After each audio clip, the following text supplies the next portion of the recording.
Well, I've had the displeasure of watching the whole of Keir Starmer's speech and then his interaction with the ruling elite media moguls. And to say it was uninspiring is an understatement, but it was actually quite chilling. Because, fair play to Keir, he's actually read the room and he stopped calling everybody far right. But instead of calling everybody far right, he's now calling people populists and snake oil salesmen. In other words, he's having a go at people that actually talk about issues that people care about, like the changing demographics of the United Kingdom, like the lunacy that's going on with identity politics at all levels, every level, little identity groups springing up to fight against each other and fight their corner and see who can be the biggest victim. That's what Keir's encouraging with his policies. That's what Keir's encouraged since he came into power, and now he's doubling down on it. And what does he mean by snake oil salesman?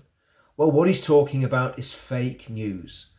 And I think there's two things that are going to come from this speech. This speech is a precursor for an even bigger crackdown on the internet, an even bigger crackdown on social media companies. He is going to try and take Twitter out, or he's certainly going to try and take the big names off Twitter.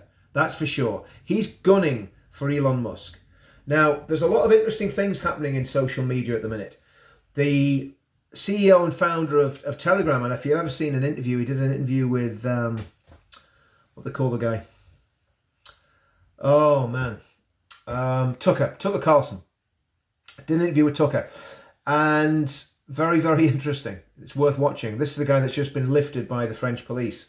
Then Zuckerberg has just admitted to basically gaming the system when it came to the Hunter Biden laptop. And of course, Elon is standing his ground. So it's going to be very interesting to see what happens, especially in America with the election. If Trump gets elected, it's a game changer for social media, for freedom of speech, and that will hopefully flow out in the whole of Western civilization. I'm not going to call it the free world anymore, because it isn't the free world, as we found out in the last few weeks.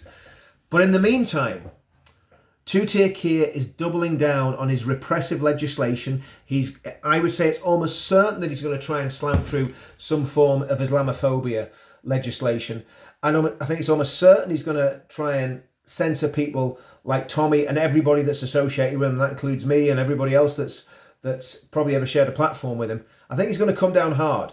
He's going to try and get Twitter to take action against us, or he's going to try and, I would imagine, block certain accounts from Twitter. I don't know if he can do it. It remains to be seen, but that's what I think he'll do. Will he go as far as blocking Twitter's IP address in the UK? Very, very unlikely. But in the background, the British state will be putting huge pressure on Elon Musk. And again, I hope Elon sticks to his guns and holds fast, because really he is the only hope for free speech at the moment. If Trump gets in, that's another hope, another light in the darkness. But we've got some very dark days ahead with this man. And when he talked about populism and snake oil salesmen, we know exactly what he was saying. He was attacking Nigel Farage. He was attacking all the rest of us and basically accusing us of spreading fake news, when the biggest purveyors of fake news are the mainstream media and the British government, and have been for years. Anyway, very, very depressing, very dismal, nothing unexpected. Bigger crackdown. He's proud of the crackdown. He just wants to lot more right wingers up. Get them away. Get the populists away. In fact, he wants to arrest and lock up every populist now. That's his latest little wheeze, to cover up the absolute disaster that his premiership is going to be for the next 5 years.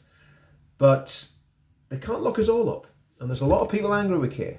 And I think we need to have another demo. I think we need to have a good old-fashioned demonstration sometime soon and just show Keir that we're not happy with the way the British people are getting treated. See you all soon.